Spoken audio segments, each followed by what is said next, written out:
A human rights group says it has evidence of more Chinese police stations operating in Canada.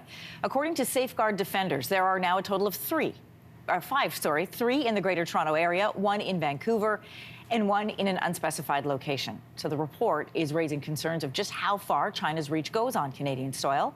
Joining us with more this morning is Scott McKnight with the Munk School of Global Affairs. Welcome back. Hey, good morning, Anne-Marie. Thanks for having me. This is a follow to a story that's been in headlines for just over a month. The Chinese government has acknowledged that these centers exist, but they are providing a very different explanation as to what they are and what they are doing. What do we hear from each side? Right. So the Chinese government now has finally acknowledged that these police stations exist. They don't call them that, of course. They're claiming that they're basically providing quasi-consular services, mundane things like renewing driver's license, since many Chinese were unable to return during the pandemic.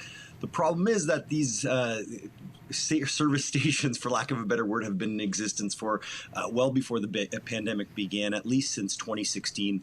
We've long suspected that they have, Chinese have a extraterritorial organization that is able to mostly monitor, surveil, and in some cases intimidate Chinese nationals abroad.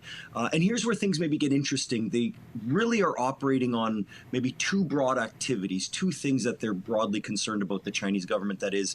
These police stations will be, one, very interested in what Chinese nationals are doing abroad, especially if they're in maybe a high-tech field, they're working in some type of research that is of interest, economic or strategic to the government, perhaps biotech, biopharma, something semiconductor related. That's one set of activities. Let's lump it in the corporate espionage or industrial espionage group. The other is now relating to politically sensitive matters to the Chinese government.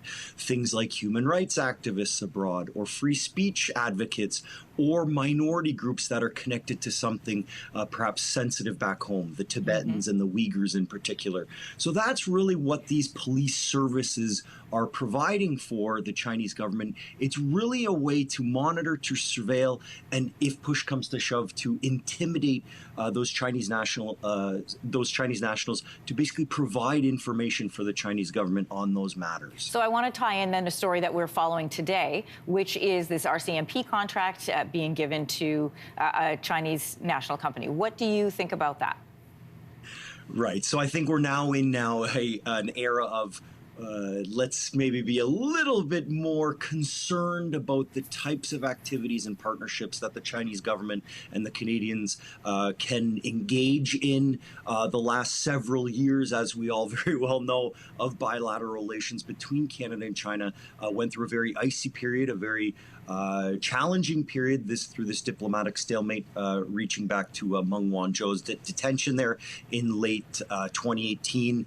We also saw, of course, the supposedly informal and unexpected viral video there, Xi Jinping that's what we're showing now, chastising Justin Trudeau. I think we're now at a point here where we have to be realistic about what Canada and China can do. And this revelation of these many, very likely many more police stations in Canada, the existence of these, again, it's another perhaps cautionary tale. We really have to be realistic about what Canada and China can do together. Scott, I want to thank you for coming on today. Thanks, Anne-Marie.